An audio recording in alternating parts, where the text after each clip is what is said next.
మీరైతే ఏమంటారు? అయ్యో పాపం అంటారా లేదా? అంటారా లేదా? నేను కూడా అయ్యో పాపం అన్నా.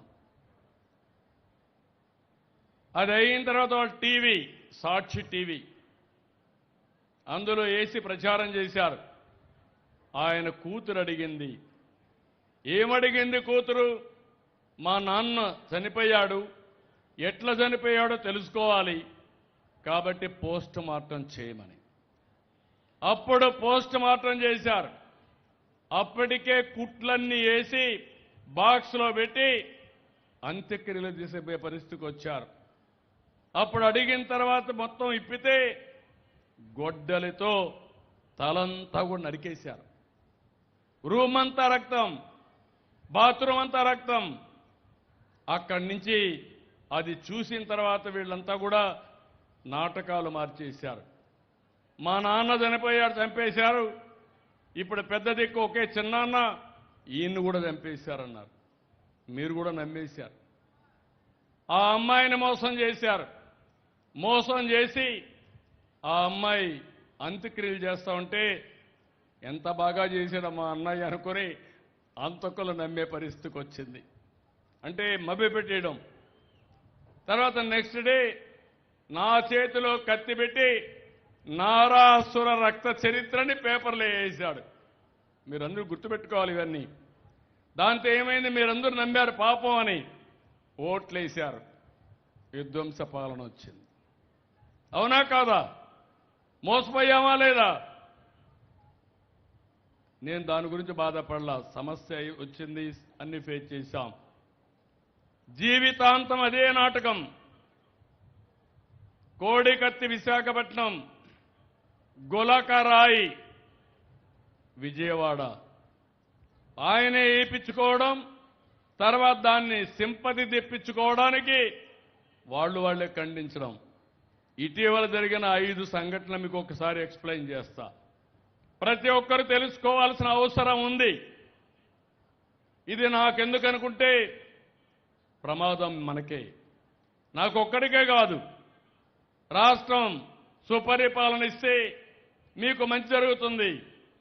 అదే మళ్ళీ వైకుంఠ పాడైతే నేను పవన్ కళ్యాణ్ గారు పైకి తీసుకుపోవడం, మళ్ళా గొడ్డలి పార్టీ వచ్చి కిందన పడేస్తే మళ్ళీ ఎక్కాలంటే వైకుంఠపాళి ఎంత కష్టమో మీరు గుర్తుపెట్టుకోవాలి. మొన్నే మీరు చూశారు, 5 ఏళ్ళు ఒక టీచర్ పోస్ట్ ఇవ్వలేదు. 5 ఏళ్ళు 15,941 మంది ఉద్యోగాలు. నేను మొదటి సంతకం పెట్టాను మెగా డిఎస్సి. నేను ముఖ్యమంత్రి అవుతానే టీచర్ ఉద్యోగాలు క్రియేట్ చేసి మీ పిల్లలకు నాణ్యమైన చదువు ఇప్పిస్తానని హామీ ఇచ్చాను. చెప్పిన దాని ప్రకారం మాకైతే అడ్డంగా 241 కేసులు వేశారు. కోర్టులన్నీ ఆర్గ్యూ చేశాం, కేసులన్నీ వికెట్ చేశాం, చాలా పకడ్బందీగా ముందుకు పోయాం. 148 రోజుల్లో ఉద్యోగాలన్నీ కూడా పరీక్షలన్నీ కండక్ట్ చేసి అన్ని కూడా సిస్టమేటిక్గా చేశాం.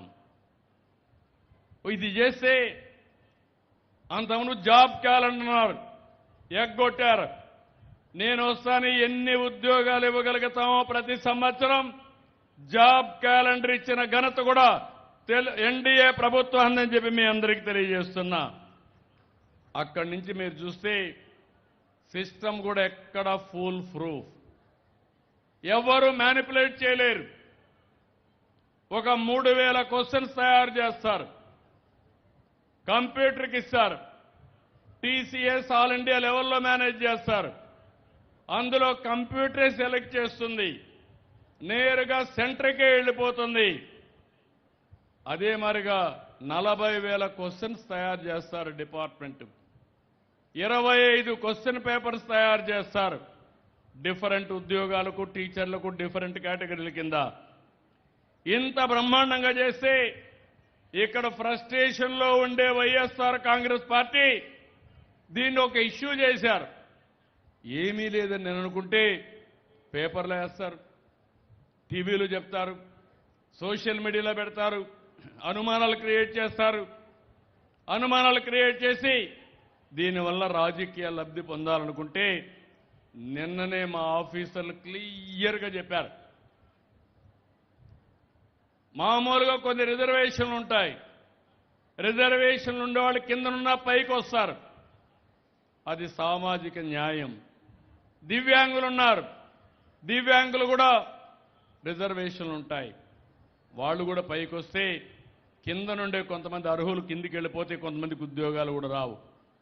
అంటే ఒక సెంటిమెంట్ క్రియేట్ చేసి పదే పదే చెప్పి ప్రజలను నమ్మించి వైలెన్స్ క్రియేట్ చేసి రాష్ట్రంలో అభద్రతా భావాన్ని క్రియేట్ చేయాలని ప్రయత్నం చేశాడు. దానికి నాకు ఇంత సమయం పట్టింది. అంటే నేను జాగ్రత్తగా ఉన్నాను కాబట్టి చేశాను, కానీ అదే నేను అజాగ్రత్తగా ఉంటే ఏమయ్యేదో మీరే ఒకసారి చూడండి. ఇటీవల కాలంలో సింగయ్య అని ఒక అతను ఉండేవాడు. వాళ్ళ కార్యకర్తే. ఆయన చూడడానికి గుంటూరులో వచ్చాడు. కారు కింద అడ్డంగా దొక్కిచ్చేశారు.